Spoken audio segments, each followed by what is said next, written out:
കഴിഞ്ഞ 6 സീസണിലും കാണാത്ത ഒരു ലാലേട്ടനെയാണ് ഞാൻ 7ാം സീസണിൽ കണ്ടത്. പ്രേക്ഷകർക്കുണ്ടായ ഒരു ദേഷ്യം പോലും ലാലേട്ടൻ ആര്യനോട് കാണിച്ചിട്ടില്ല എന്നുള്ളത് സത്യമാണ്. കാരണം എനിക്കങ്ങനെ ലാലേട്ടൻ സോഫ്റ്റ് ആയതായിട്ടല്ല, കുറച്ചുകൂടെ പുള്ളിക്കാരൻ പ്രോഗ്രസീവായിട്ട് ചിന്തിക്കുന്നുണ്ട്. പുള്ളിയിൽ ഇതിന് മുന്നേ ഉണ്ടായിരുന്ന ഒരു സീസണിൽ ലാലേട്ടൻ പകുതിക്ക് വെച്ച് ഇറങ്ങിപ്പോയ ഒരു സീസൺ ഉണ്ടായിരുന്നു. പിന്നെ ആര്യൻ എന്ന് പറയുന്നത് എനിക്ക് തോന്നുന്നു എവിടെയോ ഒരു നട്ട് ഒരു ആണി എന്തോ ഇളകിപ്പോയിട്ടുള്ള ഒരു പയ്യനാണെന്നാണ് എൻ്റെ ഒരു കാഴ്ചപ്പാടിൽ.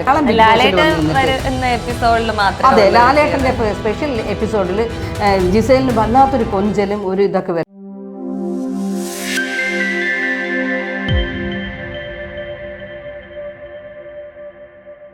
ചേച്ചി, നമ്മളിപ്പോൾ ഒരു പുതിയൊരു ബിഗ് ബോസ് സീസൺ തുടങ്ങിയിട്ട് ഏകദേശം ഒരു പകുതി ആവാറായല്ലോ ചേച്ചി. ചേച്ചിക്ക് എന്താ ഈ സീസണിൽ ഏറ്റവും പ്രത്യേകതയായിട്ട് തോന്നിയിട്ടുള്ളത്? എനിക്ക് പ്രത്യേകതയായിട്ട് തോന്നിയത് എൻ്റെ ലാലേട്ടൻ്റെ കോസ്റ്റ്യൂംസ്, അദ്ദേഹത്തിൻ്റെ ഷർട്ട് ഇടുന്ന മാച്ച് എന്താ പറയുക കോമ്പിനേഷൻ വരുന്ന മുണ്ട്, പിന്നെ പുള്ളി ഇതേപോലത്തേക്ക് കയ്യിൽ ഒരുപാട് സാധനങ്ങളൊക്കെ ഇട്ടിട്ടുണ്ട്.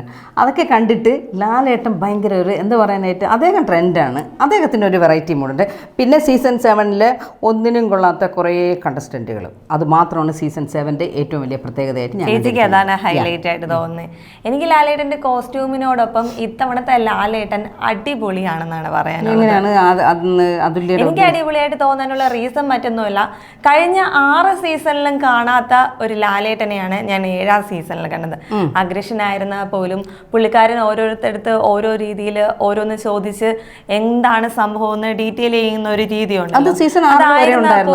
ഇല്ല, പുള്ളിക്കാരൻ ഇത്രയും ഒരു അഗ്രസീവായിട്ട് ഓരോ കാര്യങ്ങളും കറക്റ്റ് പോയിന്റ് എടുത്ത് ചോദിക്കുന്നത് ഞാൻ 6 സീസണിലും കണ്ടിട്ടില്ല. പല പ്രശ്നങ്ങളും ഉണ്ടായി പോകുമ്പോൾ ചിലപ്പോൾ ലാലേട്ട് ചെറുതായിട്ടൊന്ന് ദേഷ്യപ്പെട്ട് വരുമ്പോഴും പെട്ടെന്ന് അങ്ങ് തണുത്തിട്ട് പോട്ടെ എന്ന് വിടുന്ന ഒരു ലാലേട്ടനെയാണ് ഞാൻ സീസൺ 6 വരെയും 1 മുതൽ 6 വരെയുള്ള സീസൺ കണ്ട് ഇപ്പോൾ 7 തുടങ്ങിക്കൊണ്ടിരിക്കുന്നത് കാണുന്നുണ്ട്. പക്ഷേ 7 ഇപ്പോൾ കാണാനുള്ള ഇൻട്രസ്റ്റ് ഇല്ലെങ്കിൽ പോലും അത് ഞാൻ പറഞ്ഞില്ലേ ലാലേട്ടൻ്റെ കോസ്റ്റ്യൂംസും കാര്യങ്ങളും അല്ലെങ്കിൽ ആ ചെറിയ ചെറിയ വഴക്കുകളും അത് കാണാൻ വേണ്ടി. പക്ഷേ 6 വരെയുള്ളതിലും ലാലേട്ടൻ നന്നായിട്ട് തന്നെയാണ്, നല്ല എല്ലാവരോടും നല്ല. അതിനെ അപേക്ഷിച്ച് ഇത്തവണ കുറച്ച് സോഫ്റ്റ് കോർണർ എല്ലാവരുടെ കാണിക്കുന്നുണ്ടോ എനിക്ക് ഫീൽ ചെയ്തു. കാര്യമാണ് ലാലേട്ടന് പല സീസണിനും പലരിടത്തും സോഫ്റ്റ് കോർണർ ഉള്ളതായിട്ട് എനിക്ക് തോന്നിയിട്ടുണ്ട്. ഇപ്രാവശ്യവും ഉണ്ടായിരിക്കാം, ഇല്ലായിരിക്കാം. പക്ഷേ കഴിഞ്ഞ തവണത്തേക്ക് അപേക്ഷിച്ച് ലക്ഷ്മിയുടെ കേസ് എടുത്തിരുന്നാലും മസ്താനിയുടെ കേസായിരുന്നാലും അനുമോൾ ആയിരുന്നാലും ആര്യനായിരുന്നാലും ചോദിക്കേണ്ട കാര്യങ്ങൾ ചോദിച്ചിട്ടുണ്ട്. ആര്യനോട് ലാലേട്ടൻ യാതൊരു വിധത്തിലുള്ള കർശന നടപടികളോ ചോദ്യങ്ങളോ ഉണ്ടായിട്ടില്ല. അങ്ങനെ ഉണ്ടായിട്ടില്ലല്ലോ. ആ തലയിൽ ഒരു ഹെൽമെറ്റ് വയ്ക്കുന്ന ഒരു കേസ് വന്നപ്പോൾ ലാലേട്ടനോട് ആര്യൻ തിരിച്ച് ചോദിച്ച ഒരു രീതി ഉണ്ടായിരുന്നു. അത് ലാലേട്ടന് ഇഷ്ടമില്ല, ചെറിയ രീതിയിലൊരു അനിഷ്ടം ലാലേട്ടൻ അന്ന് തന്നെ പ്രകടിപ്പിച്ചിരുന്നു. അത് പോയിട്ട് അടുത്ത വീക്കെൻഡ് എപ്പിസോഡിൽ വീണ്ടും ലാലേട്ടൻ അവനോട് ചോദിക്കുന്ന രീതിയിൽ ഒരു കാര്യം ചോദിച്ചു, നീ കളിക്കാനാണെങ്കിൽ കളിച്ചോ, എനിക്ക് അതിന്റെ അപ്പുറം കളിക്കാൻ അറിയാന്ന് ലാലേട്ടൻ പറയുന്നുണ്ട്. ആ രീതിയിൽ പറയുന്ന ഒരു ലാലേട്ടൻ അതൊക്കെ പറയുമ്പോഴും അത് സമ്മതിച്ചു. അതെല്ലാം പറയുമ്പോഴും പ്രേക്ഷകർക്കുണ്ടായ ഒരു ദേഷ്യം പോലും ലാലേട്ടൻ ആര്യനോട് കാണിച്ചിട്ടില്ല എന്നുള്ളത് സത്യമാണ്. കാരണം പ്രേക്ഷകരായ നമുക്ക് പോലും ആര്യൻ ലാലേട്ടനോട് പ്രതികരിക്കുന്നത് കണ്ടപ്പോൾ നല്ല ദേഷ്യമാണ് വന്നത്. കാരണം ഇത്രയും വലിയൊരു നടൻ, ഇത്രയും ആളുകൾ ബഹുമാനിക്കുകയും സ്ഥാനമുള്ള ഒരാളിനോട് ഇത്തരത്തിലുള്ള, അതായത് ഒരു എന്ത് പറയാനായിട്ട് ഒരു നിലവാരം കുറഞ്ഞ രീതിയിൽ ഒരു ബഹുമാനം ഇല്ലാത്ത രീതിയിലുള്ള ആര്യന്റെ സംസാരം കാണുമ്പോൾ പ്രേക്ഷകരായ നമുക്ക് പോലും ദേഷ്യം വന്നു. പക്ഷേ ലാലേട്ടൻ അത്രയ്ക്ക് വന്നിട്ടില്ല, പ്രതികരിച്ചില്ല എന്ന് തന്നെ പറയും. പല ഹോസ്റ്റുകളും വെച്ച് നോക്കുമ്പോൾ ലാലേട്ടൻ അത്ര അഗ്രസീവ് അല്ല. ഇപ്പം നമ്മൾ ഹിന്ദി ബിഗ് ബോസിലെ സൽമാൻ ഖാനെ എടുത്തു കഴിഞ്ഞാൽ പുള്ളിക്കാരൻ വെട്ടൊന്ന് മുറി രണ്ട് ആ ഒരു രീതിയാണ്. അത്രത്തോളം അഗ്രസീവ് അല്ല ലാലേട്ടൻ എങ്കിൽ പോലും കഴിഞ്ഞ തവണത്തെക്കാട്ടി ഫാർ ബെറ്റർ എന്നേ പറയാനുള്ളൂ. കാരണം കഴിഞ്ഞ 2 എപ്പിസോഡുകൾ എടുത്താൽ മതി, ലക്ഷ്മിയെയും മസ്താനിയെയും റോസ്റ്റ് ചെയ്ത പുള്ളിയുടെ ഒരു രീതിയുണ്ട്. ആദില നൂറ വിഷയം ഉണ്ടായ സമയത്ത് പുള്ളിക്കാരൻ അവരോട് പ്രതികരിക്കുന്ന ഒരു രീതിയുണ്ട്. ഇതെന്താ വീട്ടിൽ കയറ്റാൻ പറ്റാത്തവരാണോ, ഞാൻ എൻ്റെ വീട്ടിൽ കയറ്റുമല്ലോ, നിൽക്കാൻ പറ്റില്ലെങ്കിൽ ലക്ഷ്മി എന്തിനാ ഈ ഷോയിൽ വന്നത്, ഇറങ്ങി പൊക്കൂടെ എന്ന രീതിയിൽ ലാലേട്ടൻ ചോദിച്ചിട്ടുള്ളത് ഈ സീസണിൽ മാത്രം തന്നെയാണ്. ഇല്ല, ഇതിന് മുന്നേ ഉണ്ടായിരുന്ന ഒരു സീസണിൽ ലാലേട്ടൻ പകുതിക്ക് വെച്ച് ഇറങ്ങിപ്പോയ ഒരു സീസൺ ഉണ്ടായിരുന്നു. ആണല്ലോ, ഉണ്ടല്ലോ. അപ്പൊ അത്രയും ആ ഒരു ദേഷ്യം തോന്നിയപ്പോ പുള്ളിക്കാരൻ ഇറങ്ങിപ്പോയി. പക്ഷെ ഈ സീസണിൽ എന്താ ഇറങ്ങി പോവാതെ പുള്ളിക്കാരൻ ഡിഫെൻഡ് ചെയ്ത് നിന്ന് ചോദിക്കുന്നില്ലേ? ഡിഫെൻഡ് അല്ല അതുല്ല, അത് മനസ്സിലാക്കുക. അത് ഡിഫെൻഡ് ചെയ്ത് പുള്ളിക്കാരൻ അഗ്രസീവായിട്ടുള്ളതല്ല, പുള്ളി സോഫ്റ്റ് ആയിപ്പോ. അതായത് പെരുമാറ്റത്തിലൊക്കെ ഒരു മാറ്റം വരുത്തിയിട്ടുണ്ട്. പഴയ ലാലേട്ടനല്ല ഇപ്പൊ നിൽക്കുന്നതെന്ന് ഇപ്പോൾ ഞാൻ പറയുന്നതിനെ പോലെ തന്നെയാണ് എൻ്റെന്നും പ്രായം കുറഞ്ഞ കുട്ടികൾ വരെ, അതായത് സ്കൂളിൽ പഠിക്കുന്ന കുട്ടികളെടുത്ത് പോലും നമ്മളിപ്പോൾ ചോദിച്ചു നോക്കണം, പഴയ ലാലേട്ടനാണോ ഇപ്പോഴത്തെ ലാലേട്ടനാണോ കൂടുതൽ ദേഷ്യം എന്ന് ചോദിച്ചു കഴിഞ്ഞാൽ 100% അതുല്യ. ഞാൻ അതുല്യോട് മത്സരിക്കുകയാണ്, അല്ലെങ്കിൽ ഒരു എന്താ പറയുന്നത്, ഏറ്റവും ഒരു നമ്മളൊരു ചലഞ്ചായിട്ട് തന്നെ. ലാലേട്ടൻ 6 വരെയുള്ള ലാലേട്ടൻ അല്ല ഇപ്പൊ നിൽക്കുന്നത്. ഫസ്റ്റ് ഷോയ്ക്ക് വേണ്ടിയിട്ട് ഒരു പബ്ലിക് ഒപ്പീനിയൻ തീർച്ചയായിട്ടും അത് നമുക്ക് പബ്ലിക്കിനോട് ചോദിക്കാം. ബിഗ് ബോസിലെ ലാലേട്ടനാണോ ഇപ്പോഴത്തെ ലാലേട്ടനാണോ? നമുക്ക് അപ്പോഴും അറിയാലോ. ഞാൻ സോഷ്യൽ മീഡിയയിൽ ഒരുപാട് പോസ്റ്റുകൾ ഈ കഴിഞ്ഞ 2 ദിവസങ്ങളായിട്ട് വായിക്കുന്നതിലൂടെ ഒരുപാട് പേര് പോസ്റ്റ് ചെയ്തിരിക്കുന്ന ഒരു കാര്യമാണ്, ഇത്തവണത്തെ സീസൺ 7 തൂക്കിയത് ലാലേട്ടൻ തന്നെയാണ്. പുള്ളിക്കാരന്റെ സംസാരിക്കുന്ന രീതിയായിരുന്നാൽ പോലും പണ്ടത്തേതിൽ നിന്ന് നല്ല വ്യത്യാസമുണ്ട്. ഒരുപാട് ബെറ്റർ ആയിട്ടുണ്ടെന്ന് പലരും പറയുന്നത്. ഇല്ല, ഇപ്പൊ അതുല്യ പറഞ്ഞതുപോലെ മാറ്റമുണ്ട്, ലാലേട്ടന് ഒരുപാട് മാറ്റങ്ങളുണ്ട്. പക്ഷെ അത് പുള്ളി എടുത്തടിച്ച ഒരു മറുപടിയോ ദേഷ്യപ്പെട്ട ഒരു കർക്കശക്കാരനോ ആയിട്ടുള്ള ഒരു മറുപടിയോ അല്ലെങ്കിൽ ഒരു മാറ്റം അല്ല ലാലേട്ടന് വന്നിരിക്കുന്നത്. ചോദിക്കേണ്ട കാര്യങ്ങൾ മിക്കതും കൃത്യമായിട്ട് ചോദിക്കുന്നു എന്ന് തന്നെയാണ് എനിക്ക്. ഞാൻ ചോദിക്കട്ടെ, ഒരു സംശയം കൂടെ അതുല്യയുടെ അടുത്ത്. ഇതിന് മുന്നേ ആര്യനും മറ്റേ ജിസേലും തമ്മിലുള്ള ഒരു വിഷയം ഉണ്ടായി. ഇന്നലെ പോലും ചെറിയ ചെറിയ വിഷയങ്ങൾ പോലും നിങ്ങൾക്ക് കാണിച്ചു തരാം, നിങ്ങൾ അത് കണ്ടു നോക്കൂ എന്ന് പറഞ്ഞ് ആ കാഴ്ച കാണിക്കുന്നുണ്ട്. ഞാൻ തെറ്റ് തന്നെയാണ്, നമ്മൾ കഴിഞ്ഞൊരു ഡിസ്കഷനിൽ നമ്മൾ ചർച്ച ചെയ്ത കാര്യമാണല്ലോ. അപ്പൊ അത്തരം ഒരു കാഴ്ച എന്തുകൊണ്ട് ഇതായിട്ട് കാണിച്ചില്ല, റീപ്ലേ ചെയ്തില്ല, കാണിച്ചില്ലല്ലോ. ബിഗ് ബോസിന് എന്തെങ്കിലും ഉണ്ടോന്ന് നമുക്കറിയില്ല. ആരെയാണ് ഫേവർ ചെയ്യുന്നത്? ചേച്ചി ലാലേട്ടൻ എന്ന് പറയുന്ന ആ ഷോയുടെ ഹോസ്റ്റ് മാത്രമാണ്, അത് നമ്മൾ ശ്രദ്ധിക്കുക എപ്പോഴും. ഹോസ്റ്റ് മാത്രമാണ്. ഒരുപാട് അണിയറ പ്രവർത്തകർ കാണും, അവർക്ക് എന്തെങ്കിലും അതിന്റെ പിന്നിൽ എന്തെങ്കിലും ഒരു തീരുമാനങ്ങൾ ഉണ്ടായിരിക്കും. ആ രീതിക്ക് മാത്രമേ ലാലേട്ടന്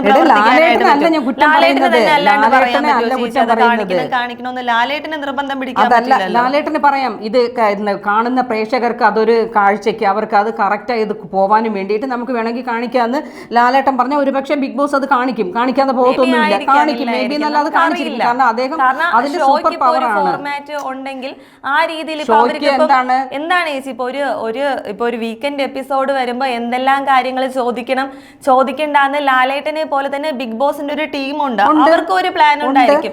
ആ രീതിക്ക് മാത്രമേ അവരത് കാണിക്കാത്തത് ഞാൻ ശരിയാണ് എന്നല്ല പറയുന്നത്. കഴിഞ്ഞൊരു ഡിസ്കഷനിൽ നമ്മൾ ക്രിസ്റ്റൽ ക്ലിയർ ആയിട്ട് അത് വ്യക്തമാക്കിയതാണ്. എല്ലാ പ്രാവശ്യം ഇതുപോലെയുള്ള ഒരുപാട് സംഭവങ്ങൾ ഉണ്ടാകുമ്പോൾ ബിഗ് ബോസ് ആ സംഭവം എടുത്ത് കാണിക്കാറുണ്ട്. അതൊന്നും ബിഗ് ബോസ് കാണിച്ചില്ല, നമ്മളത് ശരിയായില്ല എന്ന് പറഞ്ഞത് തന്നെയാണ്. അത് പോയിട്ട് ലാലേട്ടൻ ഇപ്പൊ ഓരോ കാര്യത്തിൽ പ്രതികരിക്കുന്ന രീതിയിൽ വ്യത്യാസം ഉണ്ടെന്നാണ് ഞാൻ പ്രതികരിക്കുന്ന രീതിയിലുള്ള വ്യത്യാസം. ഒന്നും കൂടെ ഞാൻ പറഞ്ഞോട്ടെ. കഴിഞ്ഞ ദിവസം ലക്ഷ്മി നമ്മുടെ അക്ബറിനോട് സംസാരിച്ചുകൊണ്ട് നിന്നപ്പോൾ ഈ പറയുന്ന ആര്യൻ തന്നെ ചെന്ന് മസ്താനിയുടെ അടുത്ത് എന്തോ പറഞ്ഞിട്ട് ഇന്നലെ അത് സംസാരമായി മസ്താനി പുറത്തു പോയി. ഓക്കെ, മസ്താനിയുടെ അടുത്ത് പറഞ്ഞ് ആര്യനെ തള്ളുന്നു. ഇതേ സംഭവം ഓപ്പോസിറ്റ് ജിസയിലിനാണ് ഉണ്ടായിരുന്നു എങ്കിൽ ഉറപ്പായിട്ട് ഇതൊരു സംഭവമായിരുന്നേനായിരുന്നു, സംസാരമായനായിരുന്നു ഇല്ലേ? ഇത് നോർമലി ചോദിച്ചു വിട്ടു എന്നുള്ളതേ ഉള്ളൂ. എന്താണ് മസ്താനിയോടുള്ളത് മാത്രമേ ലാലേട്ടൻ പറഞ്ഞുള്ളൂ. ഇപ്പം ലാലേട്ടനെ ഞാൻ ലാലേട്ടനെ കുറ്റപ്പെടുത്തുകയോ അല്ലെങ്കിൽ ഒരു ഇതായിട്ട് പറയുന്നതല്ല. ലാലേട്ടൻ തന്നെയാണ്. ഇപ്പോൾ അതുല്യ പറഞ്ഞതുപോലെ അഗ്രസീവായിട്ടുള്ളത് അല്ലെങ്കിൽ അങ്ങനത്തെ ഒരു ലാലേട്ടനെ അല്ല ഞാൻ കാണുന്നത്. കഴിഞ്ഞ സീസൺ 6 വരെയുള്ള ലാലേട്ടനെയും കാട്ടി കുറച്ച് വ്യത്യാസം എന്ന് പറയുന്നത് ഞാൻ പറഞ്ഞില്ലേ, കോസ്റ്റ്യൂംസും മറ്റുള്ള. പിന്നെ ലാലേട്ടൻ കുറച്ച് സോഫ്റ്റ് ആയിട്ടുണ്ട് എന്നുള്ളത് തന്നെയാണ് ഞാൻ പറയുന്നത്. അഗ്രസീവ് അല്ല, സോഫ്റ്റ് ആയിട്ടാണ്. അങ്ങനെ ലാലേട്ടൻ സോഫ്റ്റ് ആയതായിട്ടല്ല, കുറച്ചുകൂടെ പുള്ളിക്കാരൻ പ്രോഗ്രസീവായിട്ട് ചിന്തിക്കുന്നുണ്ട്. പുള്ളിക്കാരൻ തന്നെ ഷോയിൽ കഴിഞ്ഞ ദിവസം വന്ന് പറയുന്നുണ്ട്, നിങ്ങൾ ഉണ്ടാക്കുന്നതൊന്നുമല്ല കണ്ടന്റ്, നിങ്ങൾ ഇങ്ങനെ ഒരു കണ്ടന്റ് ഇന്നതൊക്കെയാണ്, ബിഗ് ബോസ് എന്ന് പറഞ്ഞാൽ ഇന്നതൊക്കെയാണ്, ആ ഒരു ഫോർമാറ്റിലൊന്നുമല്ല പോകുന്നത്, നിങ്ങൾക്കിപ്പോൾ കാശ് തരുന്നുണ്ട്. അനുമോള ഉദ്ദേശിച്ച് തന്നെയാണ്, കാശ് തരുന്നുണ്ടെന്ന് കരുതിയിട്ട് ഞാൻ കണ്ടന്റ് ചെയ്യണമല്ലോ, അതൊന്നുമല്ല ബിഗ് ബോസ് ആഗ്രഹിക്കുന്നത്. ക്രിസ്റ്റൽ ക്ലിയർ ആയിട്ട് ലാലേട്ടൻ ഓരോ സംഭവങ്ങളും പോയിന്റ് ഔട്ട് ചെയ്ത് ഇപ്പൊ പറയുന്നുണ്ട്. ലക്ഷ്മിയുടെ കേസായിരുന്നാൽ പോലും ലക്ഷ്മി ഇടയ്ക്ക് പറഞ്ഞു അക്ബറിന്റെ ഉമ്മയൊക്കെ അങ്ങനെ പറഞ്ഞല്ലോ എന്ന് പറയുമ്പോഴും ഞങ്ങൾ ആരും കേട്ടിട്ടില്ല അങ്ങനത്തെ ഒരു സംഭവം. നമ്മൾ ഇതുവരെയും ക്ലിയർ ആയിട്ട് വേണ്ടാത്ത കാര്യങ്ങളാ പറയുന്നത്. കാരണം അക്ബറിന്റെ ഉമ്മ പറഞ്ഞത് വേണ്ടാത്ത കൂട്ടുകെട്ടിലോട്ടൊന്നും പോവരുതെന്ന് അക്ബർ ആണെന്ന് ഒരിക്കലും ഉറപ്പായിട്ട് പറയാൻ പറ്റില്ലല്ലോ. പോലും മസ്താനി ഒനിൽ വിഷയം ഉണ്ടായിരുന്ന ആ ഒരു സംഭവം, കാരണം മസ്താനിക്ക് എന്തെങ്കിലും ഒരു പ്രശ്നം ഉണ്ടെങ്കിൽ അത് മസ്താനിയാണ് ഒനിലിന്റെ അടുത്ത് പോയിട്ട് ക്ലിയർ ആക്കേണ്ടത്, അല്ലാതെ ലക്ഷ്മിയോട് പോയി പറഞ്ഞിട്ട്. അതും സംഭവം നടന്ന് കുറെ സമയം കഴിഞ്ഞതിന് ശേഷം മറ്റൊരു വ്യക്തിയോട് പോയി പറയുക എനിക്കതൊരു ബാഡ് ടച്ച് ആയിട്ട് തോന്നി. ആ വീഡിയോ കണ്ടവർക്ക് ഇതില് സൂപ്പർ പവർ ലക്ഷ്മിയാണോ തീരുമാനങ്ങൾ അറിയിക്കുക? ഇന്നലെ ലക്ഷ്മി ഒരു കാര്യം പറഞ്ഞത്, ഒരു വ്യക്തിപരമായിട്ട് എൻ്റെ അഭിപ്രായമായിട്ട് പറയുന്നത്, ലക്ഷ്മി പറയുന്നു ഇതൊക്കെ കണ്ടാണ് എൻ്റെ മകൻ വളരുന്നത്, എൻ്റെ മകനും ഇതുപോലെ എങ്ങനെ എന്തെങ്കിലുമൊക്കെ ആയാലോ അതുകൊണ്ടാണ് ഞാൻ ഇത് പ്രതികരിക്കുന്നത്. ലക്ഷ്മി മാത്രമല്ല ബിഗ് ബോസിൽ പാർട്ടിസിപ്പേറ്റ് ചെയ്യുന്നത് കൊണ്ടായിരിക്കാം മേ ബി ലക്ഷ്മിയുടെ മോനി ഞാൻ അമ്മയും അച്ഛനും പറയുന്നതാണല്ലോ അതുല്യ കേൾക്കുന്നത്. എപ്പോഴും അങ്ങനെയാണ്. കുട്ടികൾ ഒരു വേറൊരു വഴിയിൽ പോകുമ്പോഴത്തേക്ക് അവരെ തിരുത്തി നേരായ വഴിക്ക് കൊണ്ടുപോകുന്ന രക്ഷകർത്താക്കളുടെ കടമയും ചുമതലയും തന്നെയാണ്. പക്ഷേ അത് ഓരോരുത്തരുടെ ജീവിതത്തിൽ, അതായത് ഹോർമോൺ, അത് വ്യക്തിപരമായിട്ടുള്ള ചേഞ്ചിന് നമ്മൾ ഇനി ആരൊക്കെ എന്തൊക്കെ ചെയ്തിരുന്നാലും ഒന്നും പറ്റില്ല. അതിൽ അത് ക്രിസ്റ്റൽ ക്ലിയർ ആയിട്ട് കഴിഞ്ഞ ദിവസം വ്യക്തമാക്കിയിരുന്നു. ഞങ്ങൾ ജനിച്ച സമയത്തെ മേ ബി ബോഡിയിൽ ഉണ്ടായിരുന്നു കണ്ടപ്പോൾ തിരിച്ചറിഞ്ഞു, തിരിച്ചറിഞ്ഞു. ഞാൻ ചോദിക്കട്ടെ, അതിലൊന്നും ഇപ്പം ഇത് അംഗീകരിച്ചതാണ്, കോടതിയാണെങ്കിലും നിയമമാണെങ്കിലും ഉറപ്പായിട്ട്. അപ്പൊ അതിനെ ലക്ഷ്മിക്ക് ഇതിനു വേണ്ടി പോയില്ല. അപ്പൊ സംഭവം ഉണ്ടായിട്ട് പറയുന്നതേ തെറ്റാണ്. എല്ലാ കാര്യവും ആവശ്യമില്ലാതെ മറ്റൊരാളുടെ അടുത്ത് സംസാരിക്കുന്നതിന്റെ ഇടയിൽ വെറുതെ അവരെ വലിച്ചൊഴിക്കേണ്ട യാതൊരു വിധ സ്പേസ് കിട്ടാൻ വേണ്ടിയിട്ട്. അതെ ഒനിലിന്റെ വിഷയത്തിലായിരുന്നല്ലോ ഇമോഷൻ ഔട്ട്ബേസ്റ്റ് വന്നത് അങ്ങനെ ആയിപ്പോയി. എന്തൊക്കെ ഇമോഷൻ ആയിരുന്നാ പോലും പുള്ളിക്കാരിയായിട്ട് ബന്ധപ്പെട്ട സംഭവമല്ല, പുള്ളിക്കാരി ആ സംഭവം കണ്ടിട്ടില്ല, ചുമ്മാ ഏറ്റെടുത്തിട്ട് ഒരു സ്ക്രീൻ ചീപ്പ് ഷോ. ഇന്നലെ എന്തായി? ലോകത്തുള്ള ജനിക്കാനിരിക്കുന്നത്, മരിച്ചത്, ജീവിച്ചിരിക്കുന്നതുമായിട്ടുള്ള എല്ലാ പുരുഷന്മാരോടും മാപ്പ് പറയേണ്ട അവസ്ഥ വന്നു ആണല്ലോ. അതൊരു വലിയ കാര്യമാണ് ചെയ്ത്. ഒരു പുരുഷ വിദ്വേഷിക്ക് കിട്ടാവുന്ന ഏറ്റവും വലിയ ശിക്ഷ അങ്ങനെ തന്നെ കൊടുക്കണമെന്നുള്ളത് ഞാൻ പറയുന്നത്. കാരണം ലക്ഷ്മിയുടെ വിചാരത്തിൽ ലക്ഷ്മി എന്തൊക്കെയാണെന്നുള്ളതാണ്.